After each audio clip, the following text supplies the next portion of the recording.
ከኔ ሁሉ የህይወት መስቀልቅል እየወጣ ያለ ይመስለኛል። ህይወት እየፈረሰ ያለ ይመስለኛል። ምንም በቃ ጉድጓድ እየተቆፈረልኝ ያለ አይነት ነገር ነው የተሰማኛል። ስለዚህ ውድ ቤተሰቦች ከጎን እንድትሆኑ እፈልጋለሁ። እኛ ነን እኮ ማንን ሊያዩ እኛ ለእኛ እንኳን አልተማምንም እኮ አንዳርጌ እኮ ደበቀው ለአንተ መጠነስ እኮ ገባ ለካ ሁሉም ነገር አይነገርም። ልኮ ከዚህ በፊት ሁሉም ሚስጥር ሆኖ ይሞታል ብል ግን አንዳንድ ወንዳት አይሞት ገባ ሁኔታ አሰደገው አባት ከዛ ተቀበረ ተብሎ ተቀበረ ሀገሬው ማወቀው። ታዲያ አንተ እንዴት እሱ ያለበት ቦታ ሄደህ አገኘኸው? አንተም እንደሞተ አምኛለሁ ብለሃል። እንዴት ሄደህ አገኘኸው? እንደሞተ ወርቁ እንደተጸነሱ እያወቀ ነው ዝም ብሎ ከእናቴ የኖረ ስለሚወዳት ችሎ ኖረ። ገባ ችሎ ስለሚወዳት እየቻለ ይኖር። አንዳርጌ እኔ ከወርቁ እንደተጸነሱ ያውቃል እያልከኝ እንዴት ሆኖ አላውቅም። በምን አይነት መንገድ አላውቅም አለ አንድ ሚስጥር አንተ የወርቁ አያት ጋር እንደሄዳችሁ ከዛ በኋላ እንደተለያያችሁ ብቻ ባለው ነገር ላይ ገምድም። ከዛ ውጭ ከወጣ የሚከተለው ነገር ይከፋል።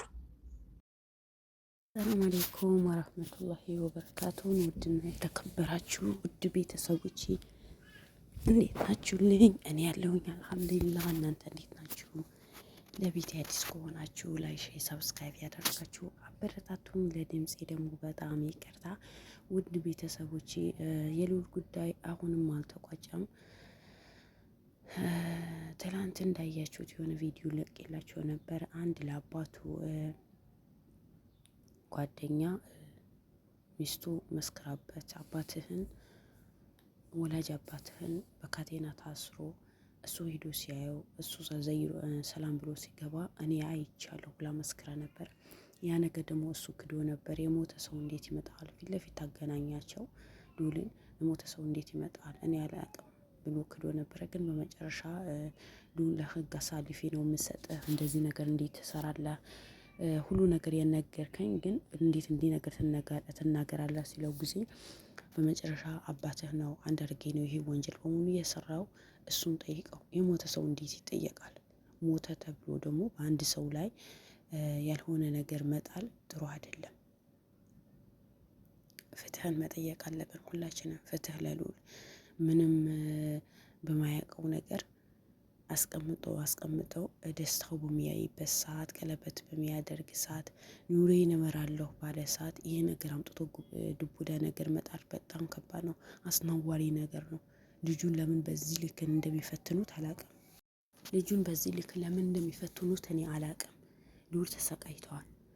በሙሉ ግን ጥፋተኛ እናቱ ናት። ምክንያቱም የመጣ ነገር ቢመጣ ልዑል እንደዚህ ነገር አለ ኋላ ካደግ በኋላ ከሰማ ከኔ ጋር ጸብ እንዳሰጥር በእኔ ቅር እንዳይለ ብላ ያለውን ነገር ያንዳንዱ አብራርታበት ነገር ኖሮ ዛሬ ልዑል በዚህ ልክ ተሰቃየ።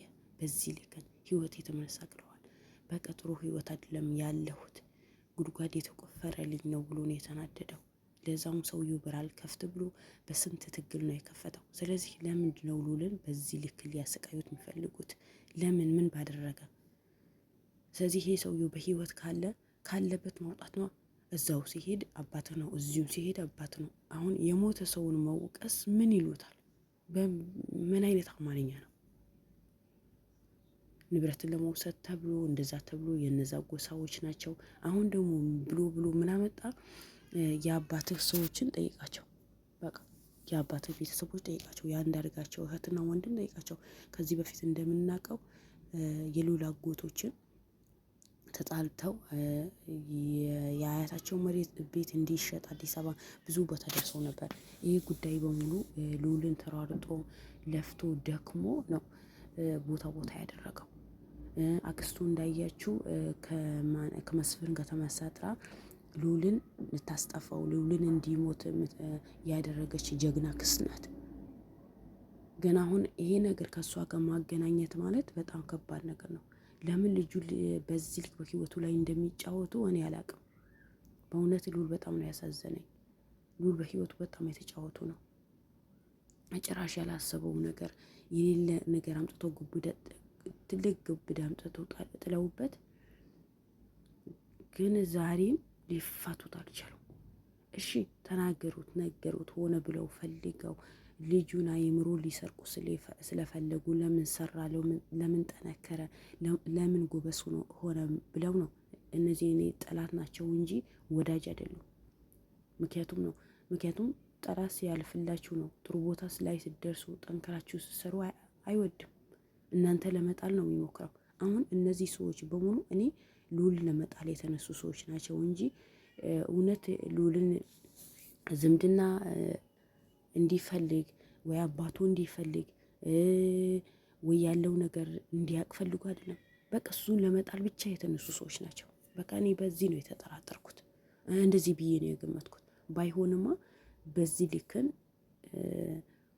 ራሱን እንዲጠላ ስራው እንዲያስጠላው እንዴ! አንድ ቦታ ሲሄድ አንድ ይነገሩታል። አንድ ቦታ ሲሄድ አንድ ጓደኛው ነው እሱ አጣራ። እሺ ከአንዱ ሲያጣራ ከሚስቱ አጣራ፣ ከሚስቱ ሲያጣራ ገጠር ሂደህ አጣራ፣ ገጠር ሂዶ ሲያጣራ አይ የገዛ ጓደኛው ነው አባትህ እንደዛ ያደረገው። እሺ እሱ ጋር ሲመጣ ደግሞ ትናንት እንዳያችሁት ምንድነው ካሜራ አቋርጠው ነው የወጣው። አባትህ ነው። እሺ ዛሬ ወደ ቤቱ ሲሄድ ጊዜ ለምን በራል ከፍት ብለዋል። አላውቅህም ሂድ። ምክንያቱም ትላንት አባትህ ነው ብሎ ተናግረዋል። ዛሬ ለምን ሊደብቅ ሞከረ? ለህይወቱ ከፈራ ህግ አለ። መቼም ልዑል አሳልፎ ለነዛ ለጠላቶች አይሰጠውም። በቃ ያለውን ነገር እውነቱ ንገረኝና ነገርዮ ላጣራ ነው ያለው ልዑል። ግን ይሄ ሰውዬው በምንም ጉዳይ ሊናገር አልፈለገም። በቃ አባትህ ነው። ወንጀሉ በሙሉ የሰራው አባትህ ነው። ሲጀመር የወጣ ሚስጥር የሚያስጠላ ነገር። አንተ እንደተረገስክ ያውቅ ነበር። ግን እናትህን በጣም ስለሚወዳት በጣም ስለሚያፈቅራት እኛ ሙተን ከአባትህ ጋር አስታርቀን ከወርቁ ጋር እናትህን ነጥቀን ከአንዳርጋቸው ጋር ነው ያደረግናት።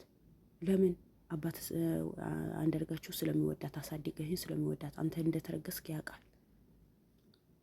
የእሱ ልጅ እንደሆንክ ያወቀ ነው ተንከባክቦ ያሳደጋል። እንደዚህ አይነት አስጠሊታም ነገር መስማት አይከብድም? እንኳን ለልዑል ለእኔም አስጠልቶኛል። እኔ ልዑልን እንዴት እንዳሳዘነኝ በጣም ነው ያሳዘነኝ። ግን የዚህ ሁሉ ጉዳይ እኔ እናትን መውቀስ አልፈልግም። ለእናት ክብር አለኝ። ግን የዚህ ሁሉ ጉዳይ እናቱ ናት። ለምን ብትሉኝ እናቱ ከመጀመሪያ ጀምሮ ልዑል ካወቀ በኋላ 7 ዓመት ከሞላው በኋላ ይሄ አባትህን አይደለም አሳዳጊ አባትህ ነው፣ አባትህን ሌላ ነው ብትለው ዛሬ እንደዚህ ጭንቀት ውስጥና ማለት መግቢያ እንዲያጣ አይምሮን አይረብሽም ነበር። ስራው መስራት ሊያቅተው ድረስ ነው እነዚህ ሰዎች ህይወቱ ምርቅቅጥ ያደረጉት። ብትትን አድርገው አስቡት። ያወቀ አሳደገ፣ ያወቀ ተንከባክቦ አሳደገ ነው። ስለዚህ በአንተ የመጣ ነው አባትህን እናትህን ስራ አስረግዛት ይህን ያህል መከራ የደረሰበት እንዲታገት ማንነቱ እንዲያውቅ ያደረገው የገዛ አሳዳጊ ነው። አባትህን እኔ ላየው ብዬድኩኝ ሰዓት ምንም አያውቅም። ድሮ ማውቀው ወርቁ ሰው መለየት አይችልም። ከሰውነት ተራ ወጥተዋል። አይምሮ ስተዋል። ለምን አይምሮ እንዲስት ተደረገ? እሺ መጀመሪያ ለምን አገታችሁት? የነዛ ሰዎችን የንብረት እንዲያስመልስና ሂዶ በውሸት መስክሮ ለአንዳርጋቸው እንዲሰጥ ሊያደርግ ነው የያዝነው የነበረው የታግተው ነበረው። እና ከዛ በኋላ ማደንዘዣ ለምን ተሰጠው?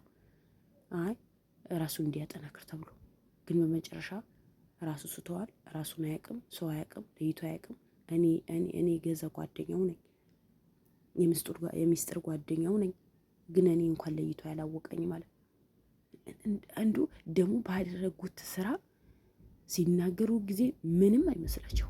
ሰው የሆነ ህሊናው የሚወቅሰው ነገር እኮ ሲናገር እኮ ሰው ምን ይለኛል፣ እንዴት ነው ይሄ ነገር ብሎ እኮ ያስባል። እነሱ ግን ምንም ነገር ሳይመስላቸው እያንዳንዱ ነገር እንደዚህ ሆኖ ነበረ ብሎ ሳያፍር ይናገራል። አሁን አንተ ጓደኛ ነህ ወይስ ጠላት ነህ? እንዴ ጠላት ነህ እንጂ ጓደኛ አይደለም። ምክንያቱም ጓደኛ እንደዚህ ነገር አያደርግም። ስለዚህ እናንተ እዛ ወንጀላችሁ ጭምልቅ እንዳላችሁ እዛ ተጨማለቁ እንጂ ልጁ በማያውቀው ነገር አግብታችሁ ለምድሮ ፍቴና እንዳይኖር እንዳይሰራ የምስኪን ደራሽ እኮ ነው።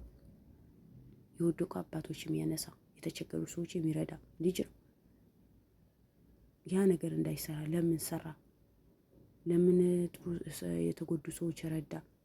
ለምን የተበደሉ ሰዎችን ፍትህ አሰጣ ብላችሁ ነው እንጂ እውነት እኔ ይሄ ያለ ነገር አይመስለኝም። ግን እናቱ እንዳለ ተናግራለች። ግን ብትናገርም በዚህ ልክን እንዲህ ነው የሆነ ተጨባጭ የሆነ መልስ እኮ አይሰጡትም። አንዱ ደግሞ ራስህን ጠብቅ፣ በምትጠጣውን ውሃ ሆነ በምትበላው ምግብ ከሆነ በምትሄድበት ከሆነ ጥላህን እንኳን እንዳታምን ራስን ጠብቅ ብሎ ነው የነገረው። ኑር ከዚህም የበለጠ ኬዝ እንኳን አሳልፎ ጀግና ሆኖ አሸንፎ ቦታ ያደረገ ጀግና ነው። ግን እነሱ ዛሬ ከመሬት ተነስቶ ልጁ ስራውን እንዲጠላ ስራውን እንዲያቆም የሚያደርጉት ምን አይነት ሰዎች ናቸው? ምን አይነት ፍጥረታዎች ናቸው? እኔ አላቅም፣ ምን ብዬ እንደማወር አላቅም። ግን ልዑል ለእኔ በጣም ነው ያሳዘነኝ፣ በጣም አሳዝኖኛል። እኔ ምንም ነገር ምለው ነገር የለም። ግን ሁላችንም ለልዑል ፍትህ መጠየቅ አለብን።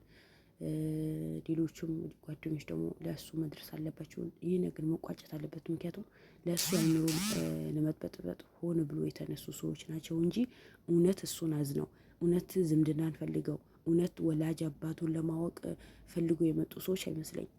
ቢሆን ኖሮ እንደዚህ ያደርጉ ነበር፣ መጥፎዎች ስለሆኑ እና ልዑል እባክህን ተረጋጋ። መጀመሪያ ራስህን ማረጋጋት አለብህ። በዚህ ልክን ደግሞ ራስህን መጉዳት የለብህም።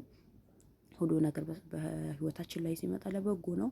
ሌላ ጥሩ ነገር ልንሰማ፣ ሌላ ጥሩ ነገር ልታይ ይሆናል። ሁሉ ነገር መቋቋም ማለፍ አለብህ። ጀግና ነህ አንተ። ቤተሰቦቼ ላይክ፣ ሼር፣ ሰብስክራይብ አድርጉ፣ አበረታቱኝ። እወዳችኋለሁ። ሰላም አለይኩም ወራህመቱላሂ ወበረካቱ።